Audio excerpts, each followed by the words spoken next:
Stepstone presenting Vira, truly independent AI homes, 0% no other charges. போரூருக்கே இது புதுசு at Kattupakkam Porur. கடந்த ஒரு வருடங்களாகவே இபிஎஸ் நடைமுறைகள் மாறிவிட்டது. அதிகமாக ஆக்குரல் எல்லாம் பார்க்கிறேன். மு.க. ஸ்டாலினை கண்டிப்பாக கண்ணில் விரல் கொடுத்து ஆட்டக்கூடிய அளவிற்கு எடப்பாடி பழனிசாமியுடைய ஒரு பழைய அரசியல் வாழ்க்கை நடைபயணம் இருக்கிறது. அயலுறவுத்துறை அமைச்சர் டாக்டர் ஜெய்சங்கரை சந்தித்த போது கூட இதே கருத்தை தானே தெரிவித்திருக்கிறார் கனிமொழி.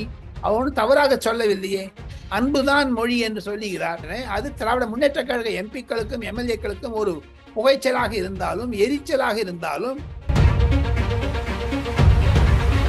காங்கிரஸ்காரர்கள் யாருக்குமே பிடிக்கவில்லை. காங்கிரஸ் தலைவர்களும் கண்டிப்பாக ராகுல் காந்திக்கு எதிராகத்தான் செயல்படுவார்கள். ராகுல் காந்தியை பற்றி யாரும் சீரியஸாக எடுத்துக் கொள்வதில்லை. வட இந்தியா வேல்முருகன் சொல்வது ஒரு விதத்தில் சரியாகத்தான் இருக்கிறது என்று நான் பார்க்கிறேன். அதை தவிர வேல்முருகன் திமுக நகர ஆரம்பித்து விட்டாரா என்ற கேள்வியும் ஆரம்பித்து விட்டார். விஜய் அவர்கள் அரசியல்வாதி அல்ல, அவர் ஒரு சினிமா நடிகர். அவர் திமுகவினால் முன்னிறுத்தப்பட்டவர். இப்பொழுது திமுகவுக்கு எதிராக பேசுகிறார் என்றாலும்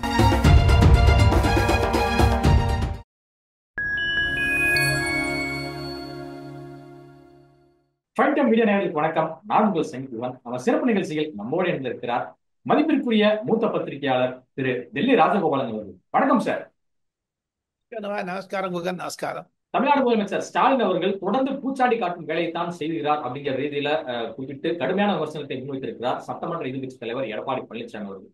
அவருடைய கருத்தை நீங்க எப்படி? எதிர்கட்சி தலைவராக கூடிய எடப்பாடி பழனிசாமி கண்டிப்பாக ஒரு பிரச்சனைகளை எல்லாம் பொதுமக்களுக்கு எடுத்து உரைக்கக்கூடிய அளவில் அவர் சிறப்பாக செயல்படுகிறார். இதே எதிர்வாவதற்கு முன்னதாக எதிர்கட்சிகள் என்றால் என்ன, அவியலா செய்யும் அரசியல் தான் செய்வார்கள், அரசியலா செய்யும் அறிவில் தான் செய்வார்கள் என்றெல்லாம் குழப்பி விட்டார். மு.க. ஸ்டாலினுக்கு அதே பாஷையில், மு.க. ஸ்டாலினுக்கு அதே தோரணையில் எடப்பாடி பழனிசாமி பதில் சொல்லுவது மிக மிக சிறந்ததாகத்தான் இருக்கிறது. எடப்பாடி பழனிசாமி எடுத்துக்கொண்ட கொள்கைகள் எல்லாம் தமிழக மக்களுடைய பிரச்சனையை எதிரொலிக்கிறார் என்று தான் சில விமர்சகர்கள் கருதுகிறார்கள். குகன், தமிழ்நாட்டு மக்கள் உண்மையில் டீலிமிட்டேஷன் குறித்தும் அதே சமயம் இந்த திணிப்பு குறித்தும் அவங்க ஒரு சரியான மனநிலையில இருக்காங்க. ஆனா அதை விட்டுட்டு மு.க. ஸ்டாலின் அவர்கள் மடைமுத்தியம் முன்வைக்கிறார். சோ இதெல்லாமே நம்ம பார்க்கும்போது ஏன் தொடர்ந்து டீலிமிட்டேஷன் இந்த திணிப்புன்னு திமுக இதிலேயே சுழன்று பண்ணிட்டே இருக்காங்க. கடந்த ஒரு வருடங்களாகவே இபிஎஸ் நடைமுறைகள் மாறிவிட்டது. அதிகமாக ஆக்குரல் எல்லாம் பார்க்கிறேன். மு.க. ஸ்டாலினை கண்டிப்பாக கண்ணில் விரல் கொடுத்து ஆட்டக்கூடிய அளவிற்கு எடப்பாடி பழனிசாமியுடைய ஒரு பழைய அரசியல் வாழ்க்கை நடைபயணம் இருக்கிறது. அவர் அம்மையார் ஜெயலலிதா மூலமாக அறிமுகப்படுத்தப்பட்டார். முதலமைச்சராக 4 வருடம் இருந்தார். எதிர்கட்சி தலைவராக இருந்தார். மொத்தம் அகில இந்திய அரசியலும் சரி, தமிழ்நாடு அரசியலும் சரி நன்றாக பயிர்ந்தவர். அவர் சொல்லுவதில் கண்டிப்பாக அர்த்தம் இருக்கும். மு.க. ஸ்டாலினை அவர் ஆலோசிப்பது ஒரு ஜனநாயகத்தினுடைய சிறப்பு அம்சமாகத்தான் நான் கருதுகிறேன். இந்தியாவின் தேசிய மொழி எது என கேட்ட ஸ்பெயின் நாட்டு பிரதிநிதிகளுக்கு திமுக மக்களவை உறுப்பினர் கனிமொழி அவர்கள் வேற்றுமையில் ஒற்றுமை காண்பதே இந்தியாவின் நிலைப்பாடு அப்படிங்கிறது குறிப்பிட்டு வராங்க. அவருடைய கருத்தை ஒரு மூத்த பத்திரிகையாளரை எப்படி பாக்குறீங்க? ஸ்பெயின்ல போய் பேசின விஷயத்தை வாழ்த்துப்பட வேண்டியது தானே. அது தப்பான்னு சொல்லலையே. அந்த அம்மா இந்தியும் சொல்லலையே தவிர தமிழ்னு சொல்லலையே, ஆங்கிலம் என்று சொல்லவில்லையே. அந்த கேள்வியை கடந்து போனார் என்றாலும் தாங்கள் கனிமொழியுடைய பேச்சை எடுத்த கனிமொழியுடைய ஸ்பெயின் விசிட்டை பற்றி அதிகமாக தொலைக்காட்சியில் காண்பிக்கவில்லை. அது திமுக அரசாங்கத்துடைய அழுத்தமா அல்லது மு.க. ஸ்டாலினுடைய அழுத்தமா என்றெல்லாம் தெரியவில்லை. தப்பு ஒண்ணும் கிடையாது, ரைட்டா தானே சொன்னாங்க. அவங்க தப்பா சொல்லலையே, அதைத்தானே வரவேற்றிருக்கிறார்கள். நேற்று கூட 5ஆம் தேதி வியாழக்கிழமை அயலுறவுத்துறை அமைச்சர் டாக்டர் ஜெய்சங்கரை சந்தித்த போது கூட இதே கருத்தை தானே தெரிவித்திருக்கிறார் கனிமொழி. அவனும் தவறாக சொல்லவில்லையே, அன்புதான் மொழி என்று சொல்லுகிறார். அயல் நாட்டில் போய் இந்த கேள்வி கேட்டதற்கு மிகவும் நாசூக்காக பதில் சொல்லி தன்னுடைய கேட்காமல் தப்பிவிட்டார். கனிமொழிக்கு பாராட்டுதல்கள் குவிந்து வருகின்றன. அது திராவிட முன்னேற்ற கழக எம்பிக்களுக்கும் எம்எல்ஏக்களுக்கும் ஒரு புகைச்சலாக இருந்தாலும் எரிச்சலாக இருந்தாலும் கனிமொழி ஒரு அகில இந்திய தலைவர் இல்லை, அகில உலக தலைவர் ஆகிவிட்டார். அதை அமைச்சர் டாக்டர் ஜெய்சங்கர் தான் பிரதமர் நரேந்திர மோடிக்கு பரிந்துரை செய்து மு.க. ஸ்டாலினுடைய மகள் கனிமொழியை இந்த ஸ்பெயின் தூதர கூட்டத்தில் அனுப்ப வேண்டும் என்று முடிவு செய்தார்கள். ஆக மொத்தம் மத்திய அரசாங்கம் கனிமொழியை நன்றாகத்தான் ஆதரிக்கிறது. பாகிஸ்தானை உலக அரங்கில் தீவிரவாதத்தை ஊக்கப்படுத்தும் நாடு அப்படிங்கிற ரீதியில வந்து அம்பலப்படுத்தியதன் காரணமாக சர்வதேச அளவில் வந்து எப்படி பாக்குறாங்க? சர்வதேச உலக நாடுகள் வந்து நம்ம இந்திய எம்பிக்களுடைய நடவடிக்கைகளை எப்படி பாக்குறாங்க, கூர்ந்து கவனிக்கிறாங்க? 48 மணி நேரம் 72 மணி நேரத்தில் 11 பயங்கரவாதிகள் தீவிரவாதிகளுடைய கூடாரத்தை தகர்த்தெறிந்த இந்திய ராணுவத்திற்கும் இந்திய ஆகாய விமான படைக்கும் பாராட்டு தெரிவிக்கிறார்கள். இந்த 59 எம்பிக்கள் 7 குழுக்களாக அகில உலக தலைநகர்களுக்கு சென்று அங்குள்ள இருக்கக்கூடிய எம்பிக்கள் எம்எல்ஏக்கள் மாணவர்கள் பொதுப்பாக இந்திய வாழ் மக்களுக்கெல்லாம் ஆபரேஷன் சிந்தூரை பற்றி குறிப்பிட்டு வந்திருக்கிறார்கள். அதில் ரவிசங்கர் பிரசாத், தேஜஸ், அனுராக் தாக்கூர், எத்தனையோ பேர் போயிருக்காங்க. 59 எம்பிக்கள் போயிருக்காங்க. சல்மான் குர்ஷித், அனந்த் சர்மா, மனிஷ் திவாரி எல்லாம் போயிருக்காங்க. அவங்க எடுத்து வைத்த கருத்து India first, Pakistan is our enemy என்று அகில உலக அளவில் அவர்கள் பிரச்சாரம் செய்து வந்து விட்டார்கள். இது நல்ல முயற்சி. இதற்கு ஒரு 30-40 கோடி ரூபாய் சர்க்கு ஒரு நற்பெயரை கொடுத்து விட்டது. பிரதமர் நரேந்திர மோடி செய்ததை எதிர்கட்சி மூலமாக செய்து காண்பித்து விட்டார் நரேந்திர மோடி. இது ஒரு நல்ல அணுகுமுறை. இது டிப்ளமேசியில் ஒரு அங்கமாகத்தான் நான் பார்க்கிறேன். குகன், போர் நிறுத்தியதில் அமெரிக்கா தலையீடு கிடையாது என பேசியிருக்கிறார் காங்கிரஸ் எம்பியும் மூத்த தலைவருமான சசி தரூர் அவர்கள். ஆனா சசி தரூர் அவருடைய பேச்சால் வந்து காங்கிரசின் மூத்த தலைவரான ராகுல் காந்தி அவர்கள் அப்செட்டில் இருக்கிறாராம். ராகுல் காந்திக்கும் சசி தரூருக்கும் நீண்ட பனிப்போர் நடக்கிறது. ராகுல் காந்தியை சசி தரூர் மனிதனாக பார்க்கவில்லை. காரணம், ராகுல் காந்தியினுடைய அணுகுமுறை சசி தரூரை பற்றி நேரடிய எதிர்வினையாக இருப்பதனால். சசி தரூர் ஆங்கிலம் படித்தவர், அயல்நாடு படித்தவராக இருந்தாலும் அயல் நாடுகளில் இருக்கக்கூடிய தூதுவர்கள் மூலமாக இந்தியாவில் நடக்கக்கூடியதை நன்றாக பிரதிபலித்து விட்டார். ராகுல் காந்தி சொல்வதை அவர் ஏற்றுக்கொண்டு நீக்கலாமா என்று கூட யோசித்து வருகிறார்கள்.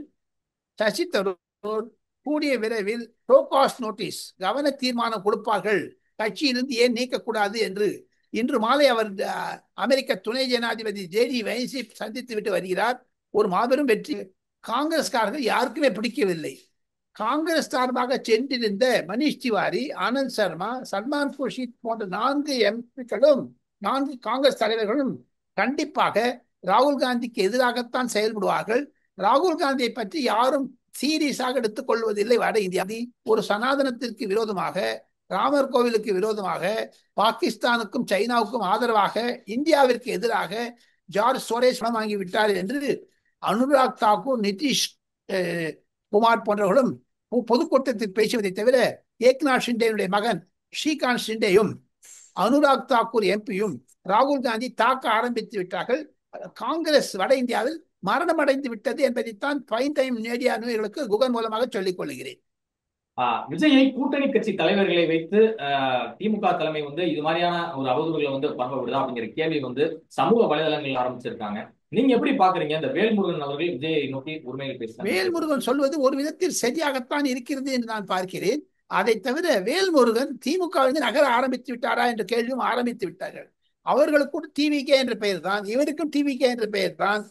பார்க்க போனால் வேல்முருகனுடைய பேச்சு திமுகவிற்கு எதிர்த்தே பேசுகிறார். ஒருவேளை அவர் அதிமுக பக்கம் போனாலும் ஆச்சரியப்படுவதற்கில்லை. தமிழகத்தில் இருக்கக்கூடிய திமுக என்றாலும் வேல்முருகன் போன்றவருடைய பேச்சு, செல்வ பெருந்தகை போன்றவருடைய பேச்சு, கம்யூனிஸ்ட் கட்சியினுடைய தலைவர்கள் பேச்சு, ஏன் டாஸ்மார்க் விஷயத்தில் அவர்கள் வாய் திறக்காமல் இருக்கிறார்கள். காங்கிரஸ் கட்சி மீது அடிக்கடி அண்ணாமலை சொல்லக்கூடிய செல்வ பெருந்தகர் மீது இருக்கக்கூடிய புகார்கள் பற்றி செல்வ பெருந்தகை ஏன் வாயடைத்து இருக்கிறார்? அவர் பேச வேண்டும். சோ ஆக மொத்தம் தமிழ் வெற்றி கழகத்தை பற்றி நிந்தக்கூடிய வேல்முருகனுக்கு அதிகாரம் இருக்கிறது, சுதந்திரம் இருக்கிறது. அவர்களுடைய பேச்சுக்கள் விஜயனுடைய ஆதரவாளர்களுக்கிடையே எதிர்ப்பு இருந்தாலும், அது ஒரு மோதலை உருவாக்கினாலும், தேர்தல் சமயத்தில் விஜய் அவர்கள் தொடர்ந்து ஒரு 40 நாள் வந்து முதல்கட்ட ஒரு சுற்றுப்பயணம் மேற்கொள்ள திட்டமிட்டு இருப்பதா ஒரு தகவல். ஒவ்வொரு இடங்கள்லயுமே மக்களை வந்து இறங்கி போய் சந்திச்சு அவங்களுடைய பிரச்சனைகளை வந்து கேட்டறிந்து பிரச்சாரம் போது விஜய் அவர்களுடைய மக்கள் சந்திப்பு என்பது அவருக்கு தேர்தலில் மிகப்பெரிய ஒரு பலனளிக்குமா, ஒரு வெற்றி தரும்? விஜய் அவர்கள் அரசியல்வாதி அல்ல, அவர் ஒரு சினிமா நடிகர். அவர் திமுகவினால் முன்னிறுத்தப்பட்டவர். இப்பொழுது திமுகவுக்கு எதிராக பேசுகிறார் என்றாலும் அவர் உதயநிதியினுடைய வளர்ச்சியை அண்ணாமலை போன்றவர்கள், அன்புமணி ராமதாஸ் போன்றவர்கள், விஜய் சீமான் போன்ற இளம் தலைவர்களிடமிருந்து திமுகவை காப்பாற்றுவதற்குத்தான் திமுக பணம் கொடுத்து அவரை நிலை நிறுத்தி இருக்கிறார்கள். உதயநிதியினுடைய சப்போர்ட் மேல சினிமா கும்பலை என்று சிலர் பேசுகிறார்கள். அது வேல்முருகன் பேசியதில் இந்த தோரணையிலிருந்து தெரிகிறது. இருப்பினும் தமிழ் வெற்றி கழகம் கணிசமான வாக்கு வங்கிகளை பெறக்கூடும். 10-15% வெற்றி பெறக்கூடும். அந்த வாக்கு வங்கிகள் குறைந்தால் அது திமுகவிற்கு லாபமாக போகுமா நஷ்டமாக போகுமா தெரியாது. எதிர்க்கட்சிகளிடையே கூட்டணி இல்லை என்றால் அதிமுக ஓட்டுகளை பிரிப்பார். அதுதான் அவர்களுக்கு இருக்கக்கூடிய ஒரு திமுகவுக்கு இருக்கக்கூடிய வெற்றி வாகைக்கான வாய்ப்பு.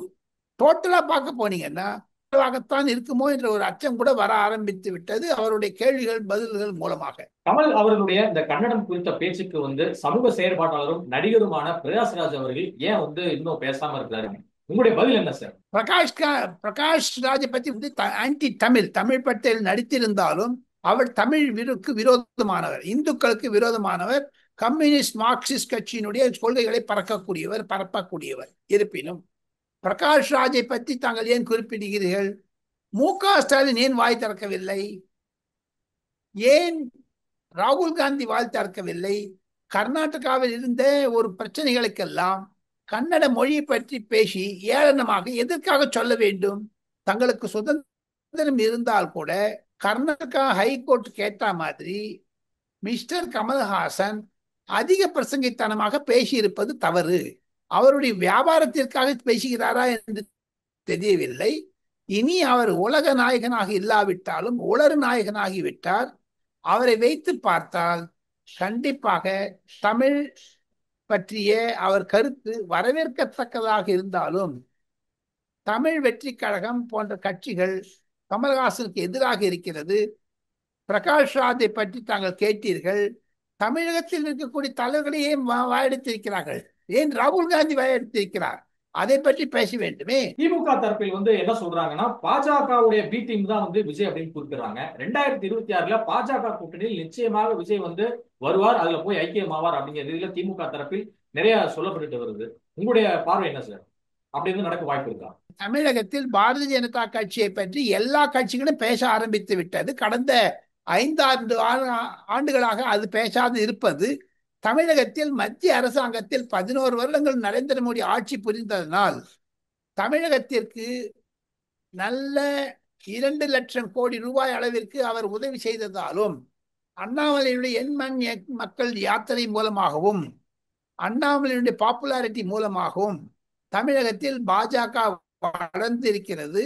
அதற்காகத்தான் திமுக தாவேகாவை பற்றி சொல்லும் பாஜகவினுடைய பி டீம் என்று, தாவேகா பிஜேபியினுடைய ஆதரவு திமுகவிற்கு இருக்கிறது என்று சொல்லும். இதையெல்லாம் வைத்து பார்த்தால் ஒரு மைய புள்ளியில் பாஜக வளர்ந்து விட்டதைத்தான் இது குறிக்கிறது. பைன் டைம் மீடியாக்களுக்கு குகன் மூலமாக அதைத்தான் நான் சொல்லுவேன். தமிழக வெற்றி கழகம் கண்டிப்பாக அது ஒரு anti BJP, anti Hindu, bro DMK என்று தான் சொல்லுகிறார்கள். இதுவரை உங்கள் பல்வேறு கருத்துக்களை உங்களோடு பகிர்ந்து